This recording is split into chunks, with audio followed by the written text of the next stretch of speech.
Right, grade 11s, in this lesson we're going to revise measurement from grade 10. In particular, we're going to revise the surface area and volume of three-dimensional objects like prisms, cylinders, and pyramids, spheres, and cones. In this lesson, we're going to be looking at rectangular boxes or prisms and also cylinders. That's like Coke tins and those kind of things. Okay. Alright, here's the first example. Calculate the surface area and volume of the following rectangular prism which is closed on all sides. Closed on all sides means it's like a block of wood where you've got, if you have a look at this, I'm just going to quickly draw these imaginary lines so that you can see what the box actually is made up of. You can see there's the box. In fact, what you've got here, if you look at this, a rectangular box is closed. In other words, like a block of wood, and you can paint all the outside surfaces there. There's 6 rectangles. You've got a top one there. You've got a little bottom rectangle there. You've got over here, you've got we can call this the left one. Here's the right rectangle. And then facing us over here would be a front one. And then at the back there, you've got I'm just going to do it very lightly there, back one, right at the back there. So we've got 6 rectangles. And if we actually unpack it and we look at that, if you look at the front and the back one, there's the front one. And there's the back one. They're identical, if you remember from grade 10. Dimensions being 120 centimeters by 80 centimeters. And it's easy to work out the rectangle's length or area by simply saying length times breadth. Then you've got the left one. Now remember the left ones, the left and the right ones, if you have a look at them, the moment you can see in 3 dimensions, it's not lacquer because they look like parallelograms, but they're actually rectangles. And you can see if you take the left one, it looks like this. There's the left one and the right one. And if you look at the dimensions of the left and the right, okay, the height is 120, and the length of that rectangle, it would be the same as the height of the box, but its length times the breadth being, of course, 60 if you look at that. And there's actually 2 of them there. So that's the left and the right. Then you've got the front and the back here. But then you've also got the bottom one and the top. If you look at the bottom and the top ones, they're identical as well, and their dimensions would be length times breadth, would be actually, if you think about it, 80 times 60. So this would be, if you take the bottom one, that's 80, and that is 60 there if you looked at it head on. Alright, now we go. There we go. So we've got 6 rectangles, and we can easily work out the surface area of those 6 rectangles. So the surface area would simply be this. We could say, if you take the first, there's 2 of them. If you take the 80 by the 61, what would that be? 80 by 60. The 80 by 60 is the top and the bottom ones. That gives you the area is length times breadth, but there's 2 of them. And then we've got the 80 and the 120. Let's have a look at this one. This would be these 2 here. The 80 and the 120, that would be your front and back ones. The 120 by 80, front and back. So there's 2 of them, so we can say length times breadth. The 80 times the 120, breadth times length, or length times breadth, plus 2 times, and then we've got the 60 and the 120 there. The 60 and the 120, that would be in other words, the left and the right rectangles there. You see, length and breadth. Okay. And then if you simply work out those in the calculator, you get 43,200 square centimeters. And there it is. This is going to be the surface area of the whole wooden block. Okay, or the rectangular block.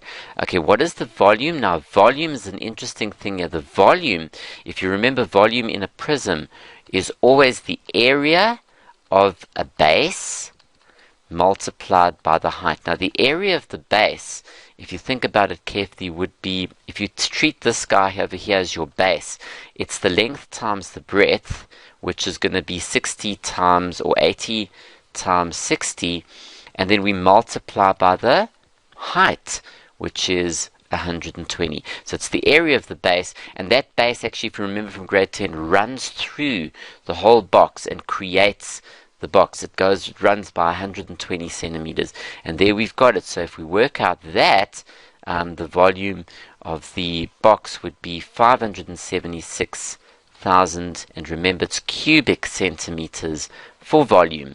Okay, should we look at an example 2 involving a cylinder.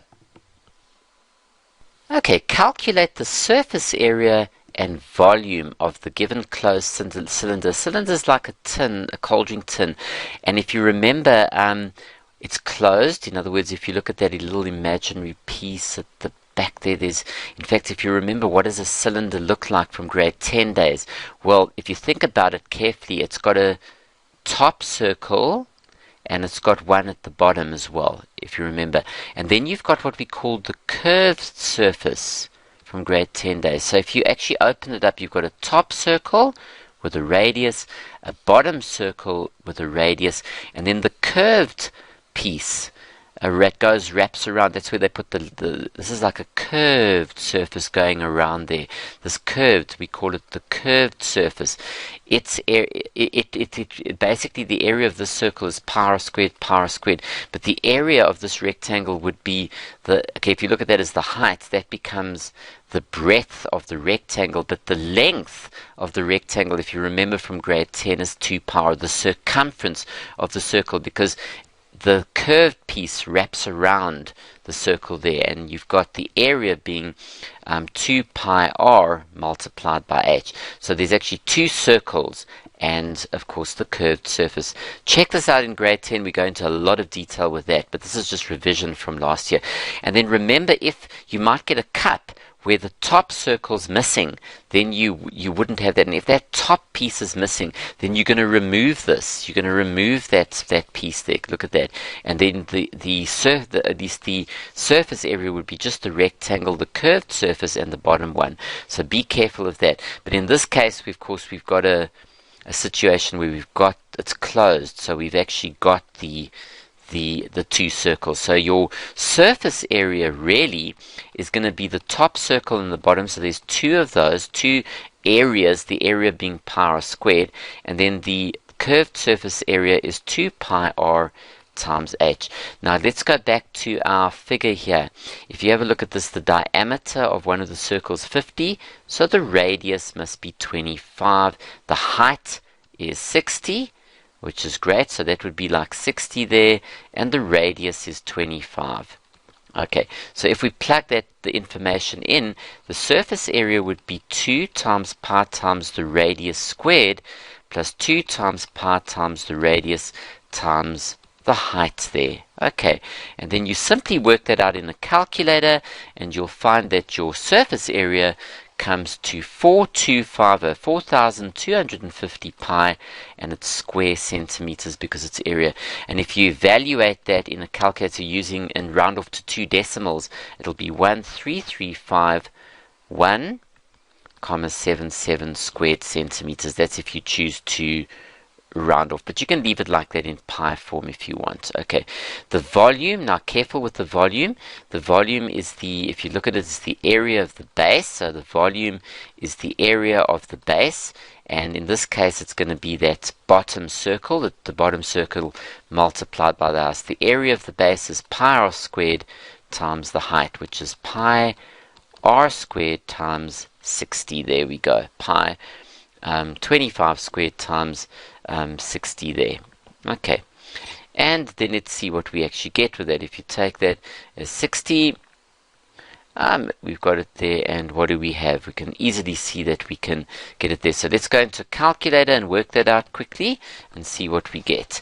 Well, if you do that, you want to check it with me. It's 25 squared, which is 25 times pi times 60. So that will come to, let's write that down, that's 37,500 pi, and that's cubic centimeters because of the volume. And then if you do want to change it into decimal form, so it's 117,809,72. That's rounded off to 2 decimals. And there we've got it. We've got the volume of that circular cylindrical cup there.